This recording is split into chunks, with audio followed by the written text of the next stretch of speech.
ദൈവത്തിന് സ്തോത്രം. വളരെ സന്തോഷകരവും സമാധാനമുള്ള ഒരവസ്ഥയാണ് വചനം പറയുക എന്ന് പറയുന്നത്. അത് അനുഭവിക്കുന്നവർക്കറിയാം. ഞാൻ മാനിക്കുന്ന ഒരാൾ, ഒരു ദൈവഭക്തനും പറഞ്ഞിട്ടുണ്ട്, ഈ വചനം ഇല്ലാത്തൊരു ദിവസം എനിക്ക് ചിന്തിക്കാൻ പോലും പറ്റില്ല, വചനം പറയാൻ പറ്റാത്തൊരു ദിവസം എനിക്ക് ചിന്തിക്കാൻ പോലും പറ്റില്ല. അപ്പം ഞാൻ ചോദിച്ചു, എന്താ കാര്യം ചെന്ന് പറയാം. അത് പരിശുദ്ധാത്മാവ് ഇതിനകത്തോട് ഒഴുകുകയല്ലേ, അതിൻ്റെ അനുഭവം നമുക്ക് അനുഭവിക്കാൻ പറ്റും. അന്നൊന്നും എനിക്കത് മനസ്സിലായില്ല എന്താന്ന്.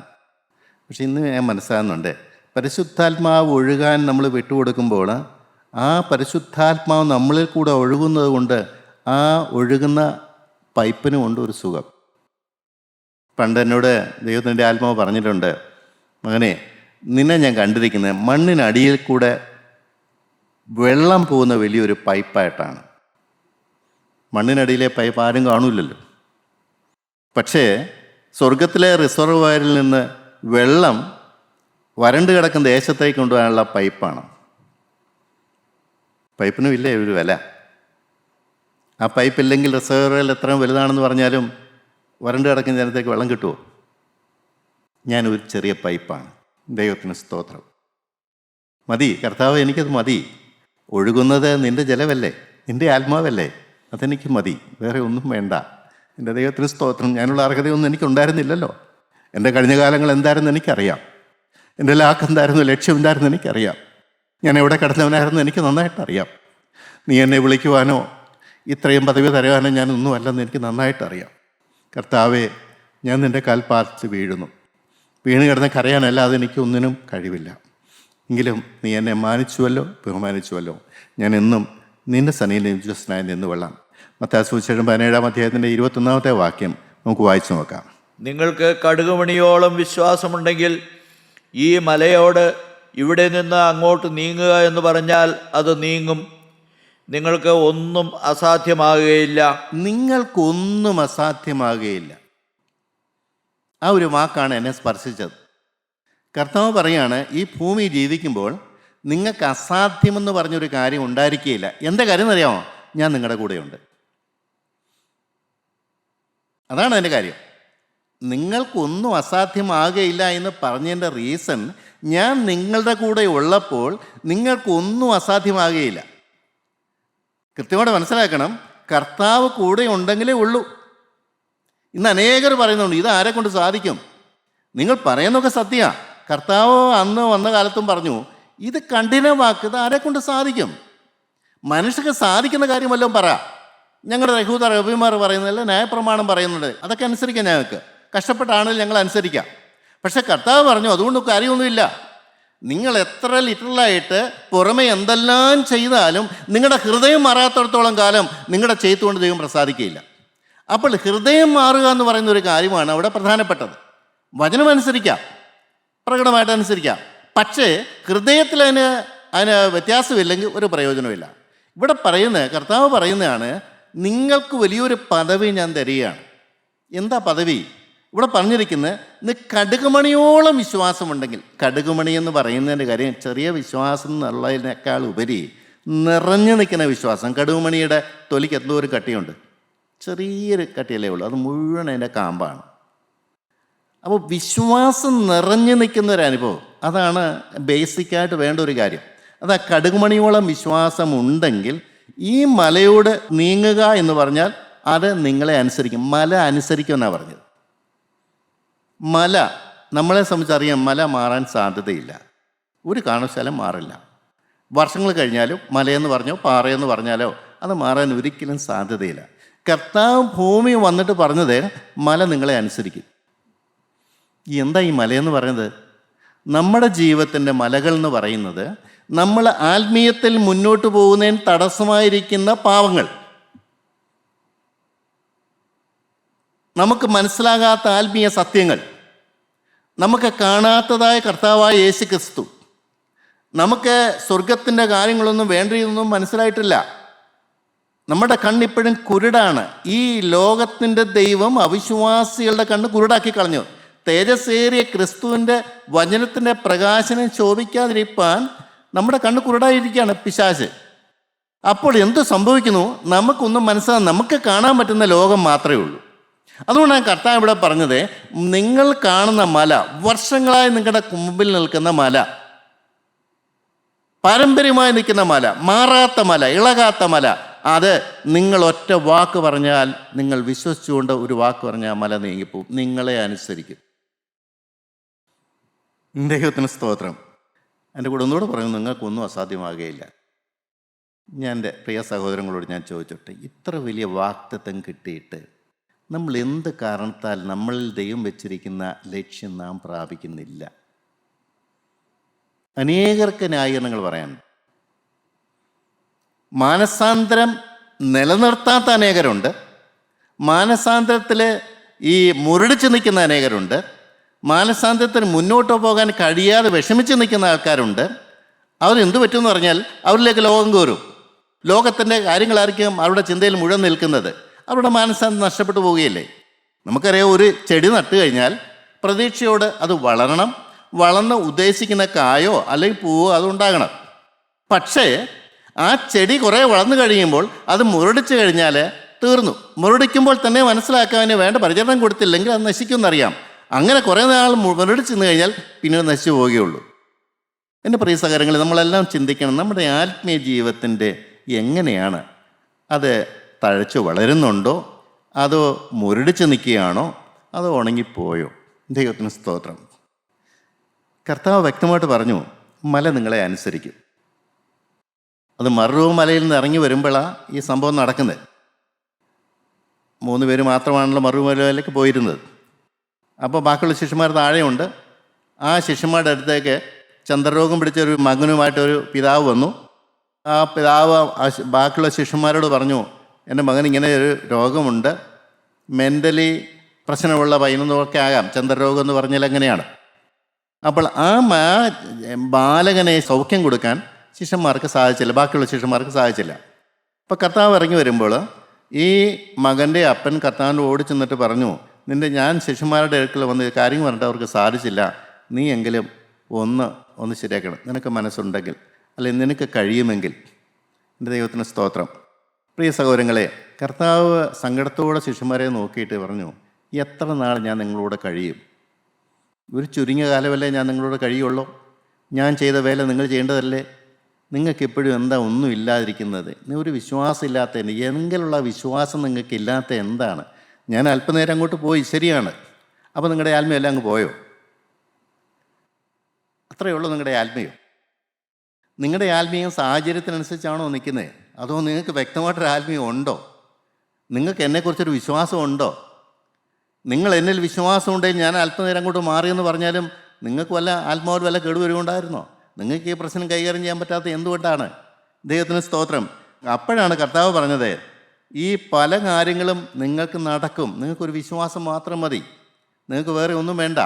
എന്നിലുള്ള വിശ്വാസം, സ്വർഗത്തിലെ പിതാവായ ദൈവം എന്നെ അയച്ചതാണെന്നുള്ള വിശ്വാസം, ജനത്തിനെ കാണാതെ പോയ ഇസ്രായേൽ ഗൃഹത്തിലെ ആടുകളെ മടക്കി കൊണ്ടുവരികയാണ് എൻ്റെ ജോലി, എൻ്റെ പിതാവാണ് എന്നെ ഇങ്ങോട്ട് അയച്ചെന്നുള്ള വിശ്വാസം നിങ്ങൾക്ക് ഉണ്ടെങ്കിൽ, ഞാൻ നിങ്ങൾക്ക് അസാധ്യമായ കാര്യം സാധിപ്പിച്ചു തരാനാണ് വന്നത് നിങ്ങൾക്ക് വിശ്വാസം ഉണ്ടെങ്കിൽ, ഞാൻ നിങ്ങളുടെ പ്രശ്നത്തിന് എന്നേക്കുമായി പരിഹാരം തരാനാണ് ഞാൻ വന്നത് നിങ്ങൾക്ക് വിശ്വാസം ഉണ്ടെങ്കിൽ, ഞാൻ നിങ്ങളുടെ നരകം മാറ്റി സ്വർഗരാജ്യം തരാനാണ് വന്നതെന്ന് നിങ്ങൾക്ക് വിശ്വാസം ഉണ്ടെങ്കിൽ, ഞാൻ നിങ്ങൾക്ക് സ്വർഗരാജ്യം എത്തിക്കുന്നത് എൻ്റെ ഉപദേശം കൊണ്ടല്ല, ഞാൻ നിങ്ങൾക്ക് വേണ്ടി മരിക്കാനാണ് വന്നത്, നിങ്ങളുടെ പാപം ചുമക്കാനാണ് വന്നത്, നിങ്ങൾക്ക് വേണ്ടി മരണം ആസ്വദിക്കാനാണ് ഞാൻ വന്നത്.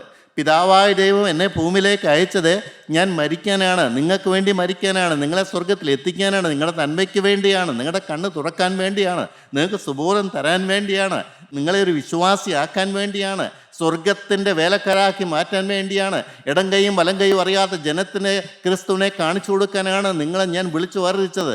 നിങ്ങൾക്ക് യോഗ്യതയൊന്നും ഉണ്ടായിരുന്നില്ല, മീൻ പിടിച്ചവരായിരുന്നു, പണക്കുതിയന്മാരായിരുന്നു, നിങ്ങൾ ലോകത്തിൻ്റെ നാനാ കാര്യങ്ങളിൽ ജീവിച്ചവരായിരുന്നു, നിങ്ങളുടെ താല്പര്യങ്ങൾ ലോകമായിരുന്നു. പക്ഷേ ഞാൻ നിങ്ങളെ വിളിച്ചെന്നത് വലിയൊരു കാര്യത്തിന് വേണ്ടിയാണ്, മല മാറ്റാനാണ്. അനേകരുടെ ജീവിതത്തിൽ നിന്ന് മല മാറ്റാനാണ് ഞാൻ നിങ്ങളെ വിളിച്ചത്. ഞാൻ അല്പനേരം മാറിക്കഴിഞ്ഞപ്പോഴത്തേക്കും നിങ്ങൾ നിസ്സാരമായി നിൽക്കുകയാണ്, സാധാരണ ജനത്തെ പോലെ നിൽക്കുകയാണ്. ആരെങ്കിലും നിങ്ങളുടെ സന്നിധിയിലേക്ക് വരുമ്പോൾ നിങ്ങൾക്കൊന്നും പറയാനില്ല, നിങ്ങൾക്ക് ക്രിസ്തുവിനെ കാണിച്ചു കൊടുക്കാനില്ല, ക്രിസ്തുവിൻ്റെ നാമം ഏറ്റെടുക്കാനുള്ള ഉത്തരവാദിത്വം ഇല്ല, ക്രിസ്തു ആരാണെന്ന് പറഞ്ഞു കൊടുക്കാൻ നിങ്ങളെക്കൊണ്ട് സാധിക്കുന്നില്ല, ക്രിസ്തുവിൻ്റെ ചൂട്ടിലേക്ക് നയിക്കാൻ നിങ്ങളെക്കൊണ്ട് സാധിക്കുന്നില്ല. അവർക്ക് വേണ്ട ഗൈഡൻസ് പറഞ്ഞു കൊടുക്കാൻ നിങ്ങളെ കൊണ്ട് കഴിയുന്നില്ല. അതുകൊണ്ട് നിങ്ങളുടെ അടുത്തേക്ക് വരുന്നവർ നിസ്സാരായി മാറിപ്പോവുകയാണ്. ഇന്ന് കൂട്ടായ്മ എന്താണ് വളരാത്തത്? 73 കാര്യങ്ങൾ പറഞ്ഞ് 50 കൊല്ലമാകുന്നു. കൂട്ടായ്മയുടെ വളർച്ച എങ്ങനെയുണ്ട്? ദൈവത്തിന് സ്തോത്രം. എത്ര പേര് പിന്മാറിപ്പോയി? എന്തേ കാര്യം? എൻ്റെ പ്രിയ സഹോദരങ്ങളെ, ഇവിടെ ക്രിസ്തു ഉണ്ടെന്ന് നിങ്ങളുടെ ജീവിതം കൊണ്ട് അവർ കാണിച്ചു കൊടുത്താൽ അവർ പോകുമായിരുന്നുവോ? നിങ്ങളുടെ അടുത്തേക്ക് വന്നാൽ ജീവജലമുണ്ടെന്ന് മനസ്സിലായാൽ അവർ വിട്ടു പോകുമായിരുന്നോ? അവർ നോക്കുമ്പോൾ ഒന്നും കാണുന്നില്ല. അവർ നോക്കുമ്പോൾ ക്രിസ്തുവിനെ കാണുന്നില്ല. അവർ നോക്കുമ്പോൾ ക്രിസ്തുവിൻ്റെ സ്വഭാവം കാണുന്നില്ല. അവർ നോക്കുമ്പോൾ ക്രിസ്തുവിൻ്റെ ശക്തി കാണുന്നില്ല. അവർ നോക്കുമ്പോൾ എന്നാ ഉള്ളത്? എല്ലായിടത്തും കൂട്ടായ്മയുണ്ട്, ഇവിടെയും കൂട്ടായ്മയുണ്ടെന്നല്ലേ ചിന്തിക്കുന്നത്. മറ്റുള്ളവർ ക്രിട്ടിസൈസ് ചെയ്യുമ്പോൾ നമ്മൾ ഗൗരവമായി ചിന്തിക്കണമെന്ന് ഞാൻ പറയും. അവരാ പറയുന്നതിനകത്ത് എന്തെങ്കിലും കഴമ്പുണ്ടോ? അവരാ പറയുന്നതിനകത്ത് എന്തെങ്കിലും ഉണ്ടെന്ന് നാം തിരുത്തേ പറ്റുകയുള്ളൂ. എൻ്റെ ദൈവത്തിന് സ്തോത്രം. പോകുന്ന ഒരു വോട്ടെന്നല്ല, അവർ പറയുന്നതിനകത്ത് എന്താണ് കാര്യം? ഈ ഇന്നും പ്രിയപ്പെട്ടവരെ, ഈ ബാക്കിയുള്ള ശിഷ്യന്മാരെ, താഴ്വരയുന്ന ശിഷ്യന്മാരെ പോലെ നമ്മൾ കൈമലർത്തിയാണ്. നമ്മളടുത്തേക്ക് പ്രശ്നക്കാർ വരുമ്പോൾ ഒന്നും കൊടുക്കാനില്ല. യേശുവിനെ കൊടുക്കാനില്ല, പരിശുദ്ധാത്മാവിനെ പറഞ്ഞു കൊടുക്കാനില്ല, ജീവജലം കൊടുക്കാനില്ല, അവർക്ക് സമാധാനം കൊടുക്കാനില്ല, അവരെ കാണിച്ചു കൊടുക്കാൻ, ക്രിസ്തുവിനെ കാണിച്ചു കൊടുക്കാൻ യാതൊന്നുമില്ലല്ലോ പ്രിയപ്പെട്ടവരെ. നാം ചിന്തിക്കണം. നമ്മളിങ്ങനെ പോയി കഴിഞ്ഞാൽ പ്രയോജനമില്ലാത്തവരായി പോവും, നഷ്ടപ്പെട്ടു പോകും. നമുക്ക് സ്വർഗരാജ്യത്ത് ചെല്ലാൻ സാധിക്കുകയില്ല. കാര്യം പദവി കിട്ടിയാലും അത് പ്രയോജനപ്പെടുത്താൻ കഴിയില്ല. എന്താണ്? മലയോട് നീങ്ങിപ്പോകാന്ന് പറഞ്ഞാൽ ആ മല അനുസരിക്കും. രണ്ടാമത് പറയുന്നതെന്നറിയാമോ? എന്താണ് ഈ മല നീങ്ങിപ്പോകുന്നു പറഞ്ഞാൽ? നമ്മുടെ പാപ സ്വഭാവങ്ങൾ, നമുക്ക് ജയിക്കാൻ പറ്റാത്ത സ്വഭാവങ്ങൾ. ഒരു ഉദാഹരണം പറഞ്ഞാൽ കോപം. അനേകർ പറയുന്നുണ്ട് കോപം മാറുന്നില്ല, കോപിക്കണം ഞാൻ ആഗ്രഹിക്കുന്നില്ല, പക്ഷേ ഞാൻ അറിയാതെ കോപിച്ചു പോവുകയാണ്. കോപിച്ച് കഴിയുമ്പോഴാണ് മനസ്സിലാകുന്നത് കോപം വന്നു. എൻ്റെ പ്രിയ സഹോദരങ്ങളെ, ഇങ്ങനെ പറയല്ലേ. കോപം ഒരു ദുരാത്മാവ് തന്നെയാണ്. അത് പാരമ്പര്യമായി വന്നതായിരിക്കാം, ശരിയായിരിക്കാം. എനിക്ക് കോപം ഉണ്ടായിരുന്നു, എൻ്റെ അപ്പൻ്റെ മുൻകോപം എനിക്കുണ്ടായിരുന്നു. പക്ഷേ അധ്വാനിച്ചാൽ, ഞാൻ ആഗ്രഹിച്ചാൽ, കോപം മാറിപ്പോണമെന്ന് ആഗ്രഹിച്ചാൽ അത് പോകുക തന്നെ ചെയ്യും. അതിവിടെ നിൽക്കാൻ പറ്റുകയില്ല. ദൈവത്തിന് സ്തോത്രം. ഉടമസ്ഥൻ പറഞ്ഞാൽ ആ വീടിനകത്ത് ആയതെല്ലാം ദുരാത്മാവ് ഉണ്ടെങ്കിൽ അത് ഇറങ്ങിപ്പോയേ പറ്റുകയുള്ളൂ. ദൈവത്തിന് സ്തോത്രം. പ്രിയ സഹോദരങ്ങളെ, ചില ദുശ്ശീലങ്ങൾ മാറുന്നില്ലെന്നാണ് പറയുന്നത്. ചില വേണ്ടാത്തതായ ചിന്താഗതികൾ മാറുന്നില്ലെന്നാണ് പറയുന്നത്. മാറാത്തത് മാറ്റാനാണ് യേശുക്രിസ്തു വന്നത്. അവൻ്റെ ആത്മാവ് വ്യാപരിക്കുന്നത് അതിനു വേണ്ടിയാണ്. അവൻ്റെ ശക്തിയേറിയ വചനം വ്യാപരിക്കുന്നത് അതിനു വേണ്ടിയാണ്. മാറുക തന്നെ ചെയ്യും, മാറിയേ പറ്റുകയുള്ളൂ. ദൈവത്തിന് സ്തോത്രം. മാറ്റമില്ലാത്തവരല്ല ക്രിസ്ത്യാനികൾ, മാറ്റമില്ലാത്തവരല്ല വിശ്വാസികൾ. അവർ മാറുന്നവരാണ്. പഴയ മനുഷ്യൻ മാറുന്നവരാണ്, പഴയ തുരുത്തി മാറുന്നവരാണ്, പുതുജീവൻ പ്രാപിക്കുന്നവരാണ്, പുതിയ സൃഷ്ടിയാകുന്നവരാണ്, ദൈവത്തെ പ്രസാദിപ്പിക്കുന്നവരാണ്, ദൈവത്തെ സ്നേഹിക്കുന്നവരാണ്, ദൈവത്തോട് ബന്ധമുള്ളവരാണ്, ദൈവത്തിന് സന്നിധിയിലേക്ക് അടുക്കാൻ പ്രാഗൽഭ്യമുള്ളവരാണ്, ദൈവത്തെ ജനത്തിന് കാണിച്ചു കൊടുക്കേണ്ടവരാണ്, ദൈവിക സ്വഭാവം എന്താണ് കാണിച്ചു കൊടുക്കേണ്ടതാണ്. പഴയ മനുഷ്യനും പുതിയ മനുഷ്യനുമായിട്ട് യാതൊരു ബന്ധവുമില്ലെന്ന് കാണിച്ചു കൊടുക്കേണ്ടവരാണ്. പഴയ മനുഷ്യൻ മരിച്ചു എന്ന് പറഞ്ഞു കൊടുക്കേണ്ടവരാണ്. അല്ല ഞാൻ ജഡപ്രകാരം ആരെയും ഇനിമേൽ അറിയുന്നില്ല എന്ന അപ്പോസ്തലൻ പറഞ്ഞത് പറയേണ്ടവരാണ്. ദൈവത്തിന് സ്തോത്രം. നമുക്ക് നോക്കാം. മർക്കോസ് സുവിശേഷം 11-ാം അധ്യായത്തിൻ്റെ 23-ാമത്തെ വാക്യത്തിൽ നമുക്ക് വേറൊരു കാര്യം കാണാം. മർക്കോസിൻ്റെ സുവിശേഷം 11-ാം അധ്യായത്തിൻ്റെ 23-ാമത്തെ വാക്യം. ആരെങ്കിലും തൻ്റെ ഹൃദയത്തിൽ സംശയിക്കാതെ താൻ പറയുന്നത് സംഭവിക്കുമെന്ന് വിശ്വസിച്ചും കൊണ്ട് ഈ മലയോട് നീ നീങ്ങി കടലിൽ ചാടിപ്പോക എന്ന് പറഞ്ഞാൽ അവൻ പറഞ്ഞതുപോലെ സംഭവിക്കും എന്ന് ഞാൻ സത്യമായിട്ട് നിങ്ങളോട് പറയുന്നു. മലയോട് നീങ്ങി കടലിൽ ചാടിപ്പോവുക. ആദ്യം നമ്മൾ കേട്ട മല നീങ്ങിപ്പോകാൻ പറഞ്ഞ മല നീങ്ങിപ്പോകും. ഇവിടെ പറയുന്നത് ആരെങ്കിലും സംശയിക്കാതെ ഈ മലയോടെ നീ നീങ്ങി കടലിൽ ചാടിപ്പോകുക എന്ന് പറഞ്ഞാൽ അത് സത്യമായിട്ട് നിങ്ങളോട് പറയുന്നു. അതിനകത്തൊരു വ്യത്യാസമുണ്ട്. പ്രിയപ്പെട്ട, മല നീങ്ങുക എന്ന് പറഞ്ഞാലും മല അവിടെ തന്നെ കാണും. സ്വല്പം മാറിയെന്ന് മാത്രമേ ഉള്ളൂ. നീങ്ങുക. നമ്മൾ വഴി മുന്നോട്ട് പോകുമ്പോൾ ഒരു തടസ്സമുണ്ടെങ്കിൽ ആ തടസ്സം മാറ്റുക. ഒരു കല്ലുണ്ടെങ്കിൽ ആ കല്ലെടുത്ത് മാറ്റുക. ആ കല്ല് അവിടെ തന്നെ ഉണ്ട്, ആ കല്ലിന് മാറ്റമൊന്നുമില്ല. എന്നാൽ ഇവിടെ കർത്താവ് പറയുന്നു ആ കല്ല് അവിടെ തന്നെ ഇരിക്കാനല്ല, അത് കടലിൽ ചാടിപ്പോവുക, എന്നേക്കുമായി നിന്റെ ജീവിതത്തിൽ മാറിപ്പോകണം. അങ്ങനെ ആഗ്രഹമുണ്ടോ? അത് നിങ്ങൾ ആഗ്രഹിച്ചാൽ അത് സംഭവിക്കുന്ന പറഞ്ഞത്. ആ മലയോട് നീ നീങ്ങി കടലിൽ ചാടിപ്പോവുക എന്ന് പറഞ്ഞാൽ പറഞ്ഞതുപോലെ സംഭവിക്കും. എൻ്റെ ദൈവത്തിന് സ്തോത്രം. പ്രിയപ്പെട്ടവരെ, അതാണ് കർത്താവ് ഉദ്ദേശിക്കുന്നത്. നീങ്ങിപ്പോകുന്ന കാര്യമല്ല. ഒരു പാപത്തിന് തൽക്കാല പ്രശ്നത്തിന് പരിഹാരം ഉണ്ടാകുന്നതല്ല. ഒരു പാപം ക്ഷമിച്ച് കിട്ടുന്നതല്ല. പാപത്തിൻ്റെ അടിവേരോടുകൂടി മാറിപ്പോകണം. പാപം പിന്നെ അവിടെ കാണാനേ പാടില്ല. കടലിലേക്ക് പോയി കഴിഞ്ഞാൽ പിന്നെ ആ മല പിന്നെ കാണില്ല. രണ്ടാമത്തെ കാര്യം ഞാൻ പറഞ്ഞത്, നീങ്ങിപ്പോവുക, എന്നേക്കുമായി എൻ്റെ ജീവിതത്തിൽ മാറിപ്പോയി, എന്നെ തൊടാൻ പാടില്ല, എൻ്റെ ജീവിതത്തിൽ ഇനി അത് വരാൻ പാടില്ല, ആ പാപം എന്നെ തൊടാൻ പാടില്ല. പാരമ്പര്യത്തിൽ വന്നതായിരിക്കാം, ഞാൻ തന്നെത്താൻ ഊട്ടി വളർത്തിയതായിരിക്കാം, പക്ഷേ ഇനി എൻ്റെ ജീവിതത്തിൽ വരാൻ പാടില്ല. എന്നേക്കുമായിട്ട് ഒരു കാരണവശാലും ഒരു സാഹചര്യത്തിലും, രാത്രി ആയിക്കോട്ടെ പകലായിക്കോട്ടെ, പ്രതികൂല സാഹചര്യമായിക്കോട്ടെ, എന്തെല്ലാമാണെങ്കിലും ശരി, എത്ര മോശമായ സാഹചര്യത്തിലാണെങ്കിലും ആ പാപം ഇനി എൻ്റെ ജീവിതത്തിൽ വരാൻ പാടില്ല. നിർബന്ധമുണ്ടോ? ഞാനിതൊക്കെ അനുഭവിക്കുന്ന സത്യമാണ് പറഞ്ഞത്. എനിക്ക് കോപമുള്ള മനുഷ്യൻ എല്ലാവരും കോപം വരാൻ പാടില്ല കർത്താവേ. ഏത് പ്രതികൂല സാഹചര്യം വന്നാലും എൻ്റെ ഹൃദയത്തിൽ പോലും ഒരു ഈർഷ വരാൻ പാടില്ല. ഈ ഹൃദയത്തിൽ പോലും ആരോടും ഒരു ഇഷ്ടക്കുറവ് വരാൻ പാടില്ല. ഒരു മുഷിച്ചിൽ വരാൻ പാടില്ല. നീ എന്നെക്കുറിച്ച് കണ്ടിരിക്കുന്ന അങ്ങനെയല്ല കർത്താവേ. എൻ്റെ ഹൃദയത്തിൽ സമാധാനം, എൻ്റെ ഹൃദയത്തിൽ സന്തോഷം, എൻ്റെ ഹൃദയത്തിൽ ക്രിസ്തുവിൻ്റെ ആശ്വാസം, എൻ്റെ ഹൃദയത്തിൽ ദൈവത്തിൻ്റെ പരിശുദ്ധാത്മാവിൻ്റെ പ്രവർത്തനം നടന്നേ പറ്റുള്ളൂ. ഇതൊന്നും എനിക്ക് വേണ്ട. എത്ര പേർക്ക് നിർബന്ധമുണ്ട്? ഇങ്ങനെ കഠിനമായ തീരുമാനം എടുക്കാൻ എത്ര പേർക്ക് പറ്റും? ഇങ്ങനെ കർശനമായിട്ട് നിൽക്കാൻ എത്ര പേർക്കും? അങ്ങനെയുള്ളവർക്ക് അത് കിട്ടുള്ളൂ പ്രിയപ്പെട്ടവരെ. അല്ലെങ്കിൽ ഒന്ന് മാറി നിൽക്കും, കുറച്ചു നേരം മാറി നിൽക്കും, വേറെ സാഹചര്യം വരുമ്പോൾ ഈ മല പിന്നെയും കയറി വരും. കടലിൽ മല പോകാൻ താല്പര്യമുണ്ടോ? അതും നിങ്ങൾക്ക് സാധിക്കുന്ന ദൈവത്തിന് സ്തോത്രം. ആ കടലിലേക്ക് മുങ്ങിപ്പോയ മല ഉണ്ടാ പിന്നെ വരില്ല. മൂന്നാമത്തെ കാര്യം നോക്കാം. ലൂക്കോസ് സുവിശേഷം 17-ാം അധ്യായത്തിൻ്റെ 6-ാമത്തെ വാക്യം. അതിന് കർത്താവ് പറഞ്ഞത്, നിങ്ങൾക്ക് കടുകുമണിയോളം വിശ്വാസമുണ്ടെങ്കിൽ ഈ കാട്ടത്തിയോട് വേരോടെ പറഞ്ഞ് കടലിൽ നട്ടുപോക എന്ന് പറഞ്ഞാൽ അത് നിങ്ങളെ അനുസരിക്കും. ദൈവത്തിന് സ്തോത്രം. അവിടെ കാട്ടത്തിയുടെ കാര്യം പറയുകയാണ്. ആ കാട്ടത്തിക്കുറിച്ച് പറഞ്ഞ് കാട്ടത്തി വെട്ടിക്കളയാം. ഇന്ന് അനേകർ ചെയ്യുന്ന അങ്ങനെയാണ്. പാപത്തിൻ്റെ പുറമേയുള്ള കാര്യങ്ങളൊക്കെ വെട്ടിക്കളയും, പുറമേ ഒന്നുമില്ല. പക്ഷെ അത് കുറ്റിയോടൊക്കെ നിൽക്കുകയല്ലേ. അനുകൂല സാഹചര്യം വരുമ്പോൾ വീണ്ടും തെളുക്കും. അപ്പോൾ കുറ്റി വെട്ടിക്കളയാനൊക്കെ എളുപ്പമാണ്. ഇനി ഞാൻ പാപം ചെയ്യില്ല എന്ന് പറഞ്ഞു കഴിഞ്ഞാൽ കാര്യം തീർന്നു. പക്ഷെ ആ പാപം മാറാൻ വേണ്ടി ഞാൻ കൊടുക്കുന്ന ഗൗരവം എത്ര ഉണ്ട്? ഒരു വിശുദ്ധനായ ദൈവതൽ എന്നോട് പറഞ്ഞു, എനിക്ക് കോപം ഉണ്ടായിരുന്നതുകൊണ്ട് ആദ്യകാലത്ത് എനിക്ക് കോപം ഞാൻ ഇത്ര ശ്രമിച്ചു. ഞാൻ ഉപവസിച്ചു, രാത്രി ഉറക്കമില്ലാതെ 4-5 ദിവസം ഉറങ്ങാതിരുന്ന് പ്രാർത്ഥിച്ചു, ഭക്ഷണം കഴിക്കാതൊക്കെ പ്രാർത്ഥിച്ചു. എന്നിട്ട് ഈ മല മാറിപ്പോയില്ല, കോപം മാറിയില്ല. ഞാൻ ആ ദൈവപുരുഷനോട് ചോദിച്ചു, എന്താ ഇത് മാറാത്തത്? അപ്പോൾ എന്നോട് പറഞ്ഞു, മോനെ, എത്ര വർഷം ഈ പാവം നിൻ്റെ ജീവിതത്തിലുണ്ടായിട്ട് നീ ഗൗരവമായി കണ്ടോ? അതിന് നീ ഗൗരവമായി ട്രീറ്റ് ചെയ്തോ? നീ താലോലിച്ചില്ലേ? അത് ദൈവം കണ്ടിട്ടുണ്ട്. അതുപോലെ നീ ഗൗരവം ഇനിയും നീ കൊടുത്താൽ മാത്രമേ അത് മാറുകയുള്ളൂ. പെട്ടെന്നൊന്നും ഒരു തീരുമാനം എടുത്താലോ ഒന്ന് ഉപയോഗിച്ചാലോ ഒന്നും മാറുന്നൊന്നുമല്ല. നിൻ്റെ ജീവിതം അതിന് വേണ്ടി മാറ്റിവെക്ക്. എനിക്കിത് മാറിയേ പറ്റുള്ളൂ. എൻ്റെ ക്രിസ്തുവിനാൽ ഇത് മാറ്റിക്കിട്ടും. ഈ മതിൽ ഞാൻ ചാടിക്കടക്കും. എൻ്റെ ദൈവം എൻ്റെ ദീപം കത്തിക്കും. അവനാൽ ഞാൻ മതിൽ ചാടിക്കടക്കും. നീ വിശ്വാസത്തോടെ യേശുവിനെ സ്നേഹിച്ചുകൊണ്ട് ഒരു പുതിയ സമർപ്പണം എടുത്തുകൊണ്ട് നീ ദൈവത്തിനെ കാത്തിരിക്കാൻ പറഞ്ഞു. ഒരു പുതിയ കാഴ്ചപ്പാടായിരുന്നു എനിക്ക്. യേശുവിനുള്ള സ്നേഹം കൊണ്ട് മാത്രമേ അത് മാറുകയുള്ളൂ. ആ യേശുവിനോട് സ്നേഹം വരുമ്പോൾ യേശുവിന് ഇഷ്ടമില്ലാത്തതൊക്കെ നമ്മുടെ ഉള്ളിൽ നിന്ന് ഓട്ടോമാറ്റിക്കായിട്ട് പോയേ പറ്റുള്ളൂ. ഈ ആത്മനിറവിന് വേണ്ടി കാത്തിരിക്കാൻ നേരം ദൈവം കാണിച്ചു തരും എന്തൊക്കെയാ തെറ്റ്, എന്തൊക്കെയാ കുറവ്, എന്തൊക്കെയാണ്. ആ കുറവ് കളയാൻ ആത്മനിറവിന് വേണ്ടി കാത്തിരിക്കുന്നതിന് ഒരു പ്രയാസവും. അല്ലെങ്കിൽ എന്തൊരു പ്രയാസമാണ് ഇത്? കഠിനമാക്കെന്നൊക്കെ പറയും. എനിക്ക് ആത്മനിറവ് വേണമെന്ന് നിർബന്ധമുള്ളവന് അവന് ദൈവം കാണിച്ചു തരുന്ന എന്ത് കുറ്റങ്ങളും കുറവുകളും വിടാൻ ഒരു പ്രയാസമില്ല. കാരണം അത് വിട്ടാൽ പറ്റുള്ളൂ.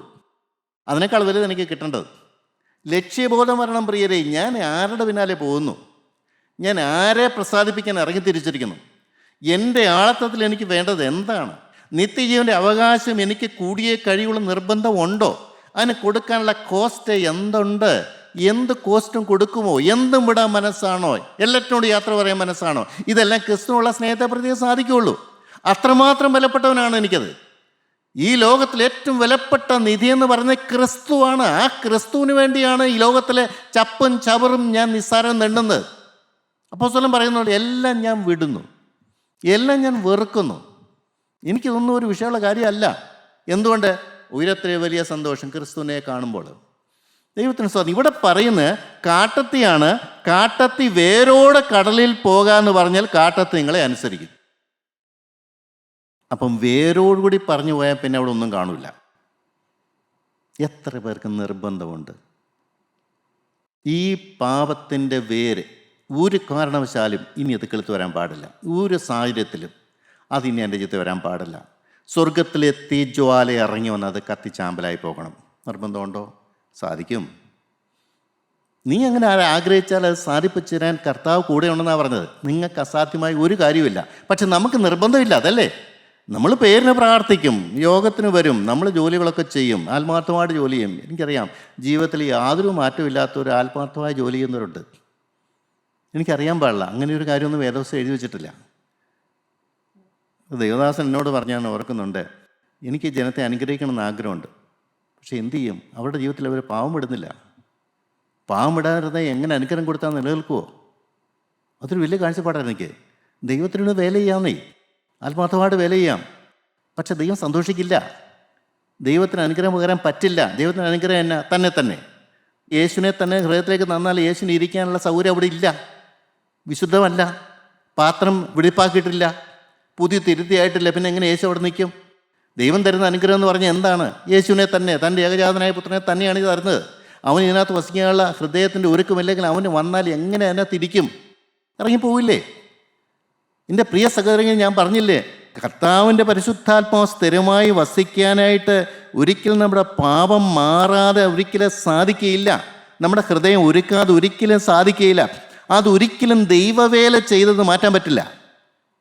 നാം പാപത്തോട് പ്രാണത്യാഗത്തോടെ എതിർത്ത് നിന്ന് പാപത്തെ മാറ്റിക്കിട്ടാനുള്ള അധ്വാനത്തിന് ഒരിക്കലും ഒരു റീപ്ലേസ്മെൻ്റ് അല്ല ദൈവവേല എന്ന് പറയുന്നത്. ദൈവാത്മാവാണ് ദൈവവേല ചെയ്യേണ്ടത്. ദൈവാത്മാവില്ലാത്തൊരു വേല ചെയ്യരുതെന്ന് തന്നെ ഞാൻ പറയും. സംശയമുണ്ടോ? അത് ദൈവമക്കളോട് ചോദിച്ചോളുക. നമുക്കത് അറിയാൻ പാടില്ലെങ്കിൽ ചോദിച്ചോളുക. അല്ലെ നമുക്കറിയാം, നമ്മുടെ ജീവിതത്തിൽ പാപമുണ്ടോ നോക്കിയാൽ മതി.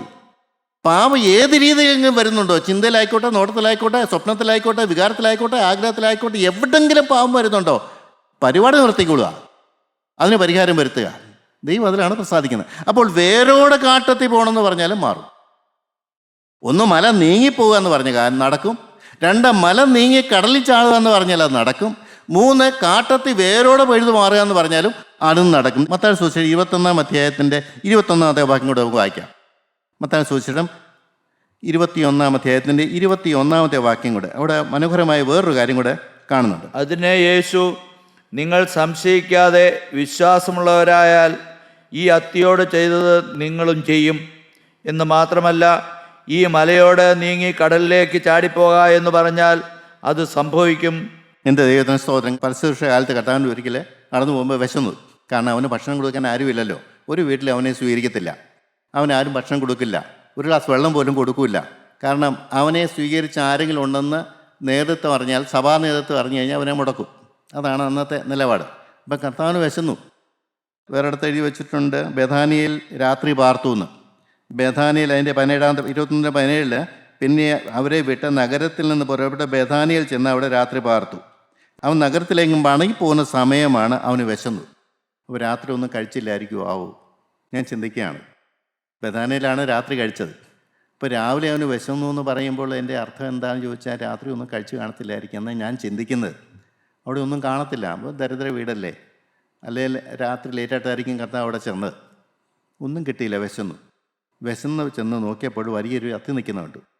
അതിൽ ഇലയല്ലാതെ ഒന്നും കാണാകിയാൽ, ഇലയുണ്ട്, അതിനെക്കുറിച്ച് ഒത്തിരി പറയാനുണ്ട്, പക്ഷെ നമ്മയില്ലാത്തതൊന്നും ഞാൻ പറയുന്നില്ല. ഇലയുണ്ട്, കണ്ടാൽ നല്ല മനോഹരമായ വൃക്ഷമാണ്, തളുത്ത് നിൽക്കുന്ന ഇലയാണ്. പക്ഷേ കർത്താവ് പ്രതീക്ഷയോടാണ് അടുത്ത് വന്നത്. വല്ലതും കിട്ടുമല്ലോ എന്ന് വിചാരിച്ച്, അത്തിപ്പഴമാണെങ്കിലും തിന്നാമല്ലോ എന്ന് വിചാരിച്ചിട്ട്. പക്ഷേ കർത്താവ് ഊടുപാട് നോക്കിയിട്ട് ഒരു പഴം പോലും കിട്ടിയില്ല. ഉടമസ്ഥൻ വന്ന് നോക്കിയിട്ട് അനുഭവിക്കാൻ ഒന്നും അത്തി കൊടുത്തില്ല. ഭയങ്കര സങ്കടമായിപ്പോയി. എൻ്റെ പ്രിയപ്പെട്ടവരെ, ഇന്ന് അനേകരെ സൃഷ്ടാവായ ദൈവം തൻ്റെ കൈപ്പണിയായ സൃഷ്ടിയടയിലേക്ക് ആശയോടെ ചെല്ലുമ്പോൾ ഒന്നുമില്ല, ആത്മാവുമില്ല, ഭാവത്തിൻ്റെ നിറഞ്ഞു നിൽക്കുന്നു, കർത്താവിന് വസിക്കാൻ പറ്റുന്നില്ല. ഹൃദയവാതിക്കൊന്ന് മുട്ടുന്നുണ്ട്. ആരെങ്കിലും എൻ്റെ ശബ്ദം കേട്ട് വാൽ തുറഞ്ഞ് അതിനകത്ത് കയറി അത്താഴം കഴിക്കാമെന്നാണ് പറഞ്ഞത്. പക്ഷേ ഇല്ല, തുറന്നിട്ട് വേണ്ടേ? മുട്ടൽ പോലും ആരെങ്കിലും കേൾക്കുന്നില്ല. പിന്നല്ലേ അവനെ അത്താഴം കൊടുക്കാൻ പറ്റുന്നത്. എൻ്റെ സഹോദരങ്ങളെ, ഇന്ന് അനേകരുടെ ജീവിതത്തിൽ ക്രിസ്തുവിന് യാതൊരു വിലയില്ല, സ്ഥാനമില്ല, മാനമില്ല, വന്ന് പാർക്കാൻ പറ്റുന്നില്ല. ഒരു നേരത്തെ ആഹാരത്തിന് വക കൊടുക്കാൻ പറ്റാതെ ഹൃദയം കൊട്ടിയടച്ചിരിക്കുകയാണ്. വചനം കേട്ടാലും തുറക്കുകയില്ല, വചനം കേട്ടാലും ഹൃദയം തുറക്കുന്നില്ല, മാനസാന്തരമില്ല. ഈ യേശുവിനെ അകത്തേക്ക് സ്വീകരിക്കാൻ മനസ്സില്ല. ജീവിതത്തിൽ നിന്ന് വേണ്ടാത്തെല്ലാം വലിച്ചെറിയാനുള്ള മനസ്സ് വരുന്നില്ല. ഈ അത്തി അത് ഒന്നുമില്ല, പക്ഷേ അത്തിക്ക് ഉത്തരവാദിത്വമുണ്ട്. അത്തി ജനങ്ങളെ കളിപ്പിക്കരുത്. ജനങ്ങൾ നോക്കുമ്പോൾ നല്ല ഇലകളുണ്ട്, ഇലയെല്ലാം തേർത്ത് കഴുകി വരുമ്പോഴത്തേക്ക് അതിനകത്ത് ഫലം സ്വാഭാവികമായിട്ടുള്ളതാകേണ്ടതാണ്. ആ അത്തിയുടെ പ്രത്യേകത എങ്ങനെയാണ്? എന്നാൽ സ്വന്തം സൃഷ്ടാവിനെ പോലും കളിപ്പിച്ച അത്തി. അതാണ് കർത്താവിന് അത്രയും ആ അത്തിയോട് ചെയ്തതിൻ്റെ പിന്നിലുള്ള രഹസ്യം എന്താണെന്ന് ചോദിച്ചാൽ, ഇവൻ ഇനി മേലാതിങ്ങനെ ജനത്തെ കളിപ്പിക്കരുത്, ജനത്തിന് ചിന്താകുഴപ്പമുണ്ടാകരുത്. ഇല ആർത്തു നിൽക്കുന്ന കണ്ടു കഴിഞ്ഞാൽ ജനങ്ങൾ അടുത്ത് വരും. ജനങ്ങൾ അടുത്ത് വരുമ്പോൾ ഫലമുണ്ടോ? ഒന്നുമില്ല. ഇന്ന് അനേകർ കൂട്ടായ്മയിലേക്ക് കടന്നു വരുമ്പോൾ കാണുന്ന ഈ അത്തിയില മാത്രമാണ്, ഫലമില്ല. ഇനി നിന്നിൽ നിന്ന് ആരും ഫലം ഉണ്ടാകരുതെന്നാണ് പറഞ്ഞിരിക്കുന്നത്. വിചാരിക്കുന്ന പോലെയുള്ള രൂപാന്തരപ്പെടേണ്ട സമയത്ത് രൂപാന്തരപ്പെട്ടില്ലെങ്കിൽ ഇതവിടെ വരും, സംഭവിക്കും, യാതൊരു സംശയമില്ല. പ്രിയപ്പെട്ടവരെ, അത് ഗൗരവമുള്ളൊരു കാര്യമാണ്. അത്തിയോട് അങ്ങനെ ചെയ്യാൻ കാരണം എന്താണ്? കോടാലി ഇരിക്കുക, ഏത് സമയത്ത് വെട്ടിക്കളയാം. ആര് മനസ്സിലാക്കുന്നുണ്ട്? വൃക്ഷത്തിൻ്റെ ചുറ്റി കോടാലിയാണെന്നോ ഫലം തെരഞ്ഞുകൊണ്ട് യജമാനൻ വരുമെന്നോ ആരന്വേഷിക്കുന്നു? ആര് ചിന്തിക്കുന്നു? പ്രിയപ്പെട്ടവരെ, എന്നിൽ എന്ത് ഫലമുണ്ട്? എൻ്റെ അടുത്ത് വരുന്നവർക്ക് എന്ത് കൊടുക്കാനുണ്ട്? അവർക്ക് വിശപ്പിനുള്ള ഭക്ഷണം കൊടുക്കാനുണ്ടോ? ജീവൻ്റെ ജലം കൊടുക്കാനുണ്ടോ? ക്രിസ്തുവിനെ കൊടുക്കാനുണ്ടോ? ആത്മാവിനെ പറഞ്ഞു കൊടുക്കാനുണ്ടോ? ജീവൻ്റെ വഴി കാണിച്ചു കൊടുക്കാനുണ്ടോ? പ്രിയരെ, ചിന്തിക്കണം. എൻ്റെ അടുത്ത് ആരെങ്കിലും വരുന്നുണ്ടോ? അവർ നോക്കുമ്പോൾ എന്താ ഫലമില്ല, പിന്നെ എന്തിനടുത്ത് വരണം? അങ്ങനെ ചിന്തിക്കുന്നത് തെറ്റാണോ പ്രിയപ്പെട്ടതെന്ന് ആലോചിച്ച് നോക്കിയേ. എന്തെങ്കിലും ഉണ്ടെങ്കിലല്ലേ ആകർഷിക്കപ്പെടാൻ പറ്റുള്ളൂ. കർത്താവ് പോലും വഞ്ചിക്കപ്പെട്ടു. ഇന്നും ജീവനുള്ള ദൈവത്തെ വഞ്ചിക്കുന്ന പ്രകൃത മനുഷ്യർക്കുണ്ട്. ജനത്തെ കളിപ്പിക്കുകയാണ്. ആ ദൈവത്തിന് സഹിച്ചുകൂടാ. ഇനി മേലാ നീ ആരെയും ഇങ്ങനെ കളിപ്പിക്കാൻ പാടെന്ന് പറഞ്ഞിട്ട് ആ അത്തി ഉണങ്ങിപ്പോയി. അതിൽ ഇലയല്ലാതെ ഒന്നും കാണാകിയാൽ ഇനി നിന്നിൽ ഒരു നാളും ഫലം ഉണ്ടാകാതെ പോകട്ടെ എന്ന് എന്നോട് പറഞ്ഞു. തീർന്നില്ലേ? അത്തിയുടെ കാര്യം തീർന്നില്ലേ പ്രിയപ്പെട്ടവരെ? എൻ്റെ ദൈവത്തിന് സ്തോത്രം, എൻ്റെ ദൈവത്തിന് സ്തോത്രം. പ്രിയരെ, ക്ഷണത്തിൽ അത്തി ഉണങ്ങിപ്പോയി. ഞാൻ അതിലേക്കല്ല പ്രാധാന്യം കൊടുക്കുന്നത്.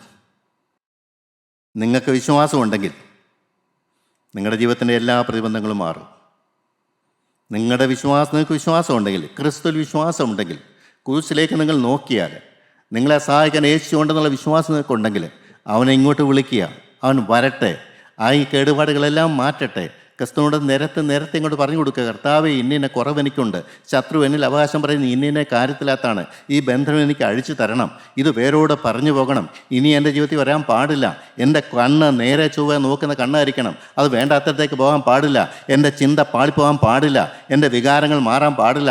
എൻ്റെ ആഗ്രഹങ്ങൾ ലോകത്തിലേക്ക് പോകാൻ പാടില്ല. എനിക്ക് സ്ഥിരമായി നിൻ്റെ പിന്നാലെ പോകണം. കർത്താവേ, നീ എൻ്റെ കൂടെ ഒന്ന് വരാമോ? എൻ്റെ കരമൊന്ന് പിടിക്കാമോ? നമുക്ക് ഒരുമിച്ച് ഈ ഭൂമിയിലൊന്ന് ജീവിച്ചു നോക്കാം. എനിക്ക് കൊതിയുണ്ട് കർത്താവേ, നീ ഒന്നിറങ്ങി വരാമോ? പ്രാർത്ഥിച്ചാൽ യേശു വരില്ലേ? വരുമെന്നാണ് പറഞ്ഞത്. ഞാൻ നിങ്ങളുടെ കൂടെ നടക്കുന്നതുകൊണ്ട് നിങ്ങൾക്ക് അസാധ്യമായ യാതൊരു കാര്യമില്ല. സ്വർഗത്തിൻ്റെ ജീവനുള്ള വചനമാണ് നിങ്ങൾക്ക് കിട്ടുന്നത്.